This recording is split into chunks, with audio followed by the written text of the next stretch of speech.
আজকে আমরা দেখব বিভিন্ন গভর্নমেন্ট পরীক্ষায় আসা শতকরার অঙ্কগুলো কত সহজে আমরা করতে পারি সেগুলো নিয়ে আজকে আলোচনা করব। তো প্রাথমিক স্টেজ থেকেই শুরু করতে চাচ্ছি, তো আস্তে আস্তে আমরা হার্ডের দিকে যাব। তো যেগুলো আসবে সেগুলো করব। তো ফার্স্টে যে অঙ্কটা করতে যাচ্ছি সেটা হচ্ছে 12 এর কত শতাংশ 18 হবে। এই ম্যাথটা অনেকবার এক্সাম এসেছে, বিভিন্ন এক্সাম পরীক্ষায় এটা বারবারই এসে থাকে, খুব ইম্পর্ট্যান্ট একটা ম্যাথ। তো হয়তো ছোট, এটা বিভিন্নভাবে করা যায়। তো আমরা দেখি, আমরা একটা ফর্মেটে অ্যাপ্লাই করি। 12 এর কত শতাংশ 18 হবে। তো এই ম্যাথটা করার জন্য আমরা এই কত শতাংশটাকে আমরা কি ধরতে পারি, যে কোনো একটা কিছু ধরে নেব, এক্স, ওয়াই, জেড, এ, বি, যাই হোক যে কোনো একটা ভেরিয়েবল ধরে নিব। তো কীভাবে করা যায়, তাহলে 12 এর কত শতাংশ, তাহলে লিখতে পারি যে 12 এর কত শতাংশ, 18 শতাংশ হচ্ছে 100 অর্থাৎ পার্সেন্ট। তো 12 এর x% হচ্ছে সমান 18। তো এখন আমরা এটাকে খুব ইজিলি করতে পারি। তো 12 এর মানে হচ্ছে গুণ, তো আমরা গুণ দিয়ে দিলাম এক্সের 100, x% মানে এক্সের 100 সমান সমান 18। তো এখন যেটা করা যায়, তো এটাকে লেখা যায় 12x ডিভাইড 100 ইজ ইকুয়াল 18, বা 12x সমান সমান 18 ইন্টু 100, বা x সমান সমান 18 গুণন 100 ডিভাইড হচ্ছে 12। এখন আমরা এটাকে কাটাকাটি করলে আমরা x ইজ ইকুয়াল কী পাবো, x ইজ ইকুয়াল পাবো হচ্ছে 150। তাহলে একটু কাটাকাটি করে নেবেন বা ক্যালকুলেটারে করে নেবেন 150। তো এটার আলটিমেট অ্যান্সার হচ্ছে 150। তো এই নিয়মের যতগুলো অঙ্ক আসুক আপনারা এইভাবে যে কোনো একটা ভেরিয়েবল ধরে করে নিতে পারবেন। তো পরবর্তী যে ম্যাথটা আছে সেটা হচ্ছে একটি আয়তক্ষেত্রের দৈর্ঘ্য 20% বৃদ্ধি ও প্রস্থ 10% হ্রাস করা হলে এর ক্ষেত্রফল শতকরা কত পরিবর্তন হবে। তো এই ধরনের হ্রাস বৃদ্ধির অঙ্কগুলা, যে দৈর্ঘ্য বৃদ্ধি পাচ্ছে বা হ্রাস পাচ্ছে, এই ধরনের ম্যাথগুলোর ক্ষেত্রে ক্ষেত্রফল বের করতে বললে আমরা একটা শর্টকাট ফর্মুলা অ্যাপ্লাই করতে পারি। সেই শর্টকাট ফর্মুলাটা হচ্ছে আমরা এইভাবে করতে পারি যে এ প্লাস বি প্লাস এ ইন্টু বি ডিভাইড 100। সো এটা কিভাবে কি করা যায়, কিভাবে হলো, যদি বৃদ্ধি পায় তারপরে প্লাস, এবং যদি হ্রাস পায় তাহলে মাইনাস চিহ্ন ব্যবহার করতে হবে।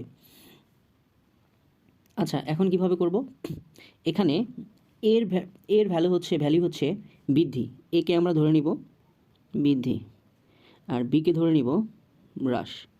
আচ্ছা, একে ধরে নিব বৃদ্ধি আর বিকে ধরে নিব হ্রাস। এই হ্রাস মানে হচ্ছে কমে যাচ্ছে, অর্থাৎ এটাকে ধরবো মাইনাস, আর বৃদ্ধি মানে বেড়ে যাচ্ছে, তাহলে এটার ভ্যালুকে ধরবো প্লাস। তো আমরা এটা কীভাবে করতে পারি, অঙ্কে চলে যাই। তাহলে আমাদের অঙ্কটা দাঁড়ালো এইরকম যে +20 প্লাস বির ভ্যালু হচ্ছে এখানে 10% অর্থাৎ হ্রাস পেয়েছে, তাহলে এটার মধ্যে মাইনাস ইউজ করতে হবে, -10।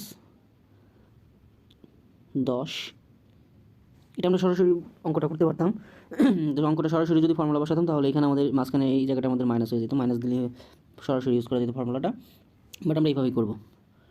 +10 ইন্টু +20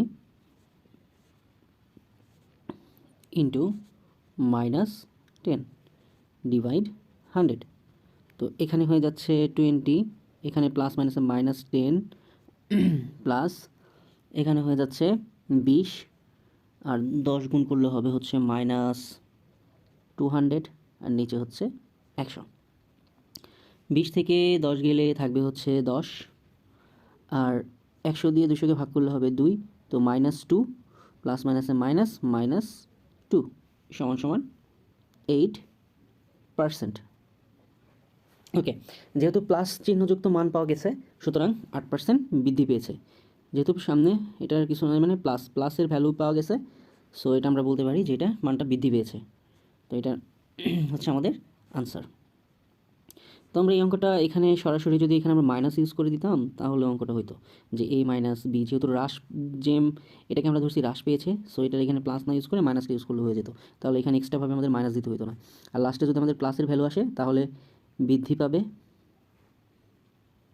আর যদি মাইনাসের ভ্যালু আসে তাহলে অ্যান্সার হবে হ্রাস, অর্থাৎ শতকরা হ্রাস পেয়েছে। পরবর্তী যে ম্যাথটা আছে সেটা একটু দেখি। যদি কোনো বর্গক্ষেত্রের প্রত্যেক বাহুর দৈর্ঘ্য বাহুর পরিমাণ 10% বৃদ্ধি পায় তবে তার ক্ষেত্রফল শতকরা কত বৃদ্ধি পাবে? তো এইটার ক্ষেত্রে আমরা যেভাবে ম্যাথটা করতে পারি, যদি কোনো বর্গক্ষেত্রের প্রত্যেক বাহুর পরিমাণ 10% বৃদ্ধি পায় তবে তার ক্ষেত্রফল শতকরা কত বৃদ্ধি পাবে।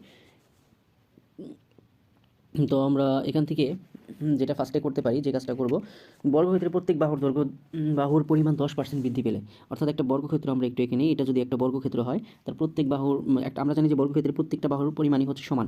এটা যদি এ হয় তাহলে এটাও হয়ে হবে, এটাও এ হবে, এটাও হবে এ হবে।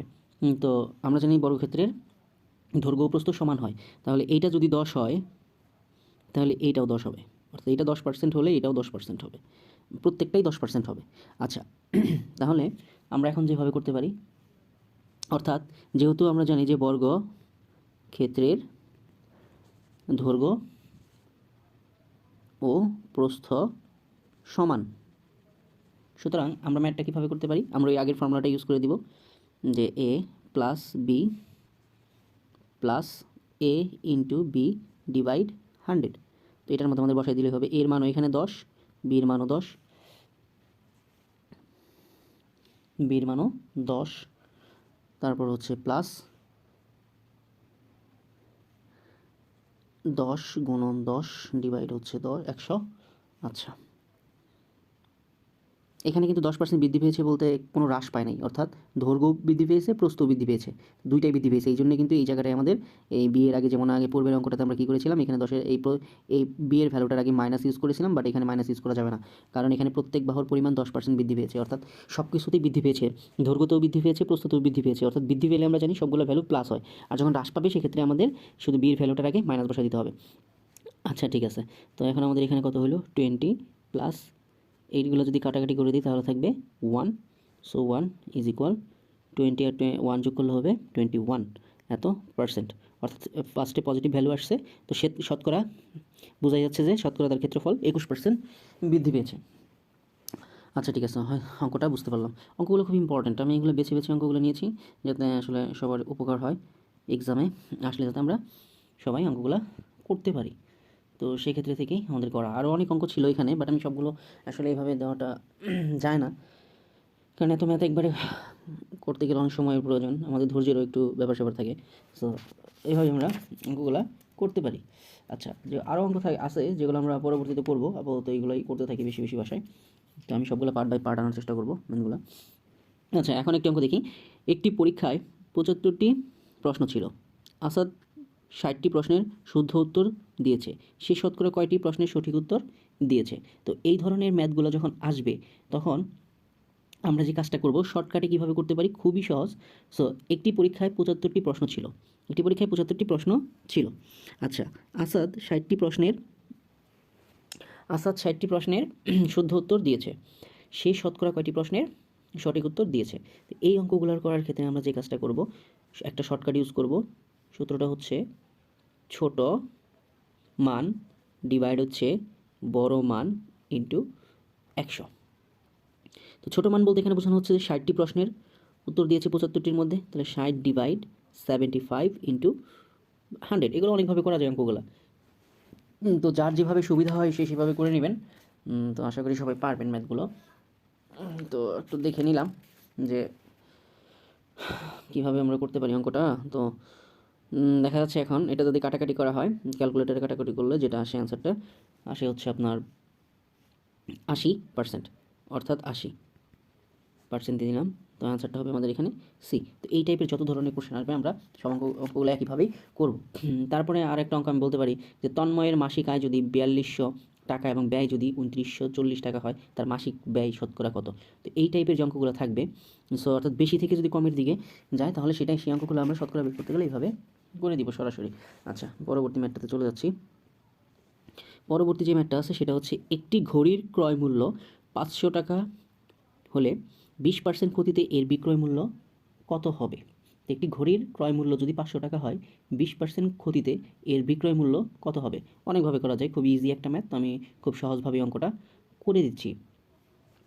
তো কী করা যায় এটাকে, তো এটাকে আমরা একটা ফর্মুলা ইউজ করে করতে পারি, যে এটার একটা ফর্মুলা মনে রাখবেন, যে যেহেতু এখানে কী বের করতে বলছে, যে বিক্রয় মূল্য কত হবে, তাহলে বিক্রয় মূল্য, এই টাইপের অঙ্ক আসলে আমরা এইভাবে করব। বিক্রয় মূল্য সমান হচ্ছে ক্রয় মূল্য ইন্টু হচ্ছে কত,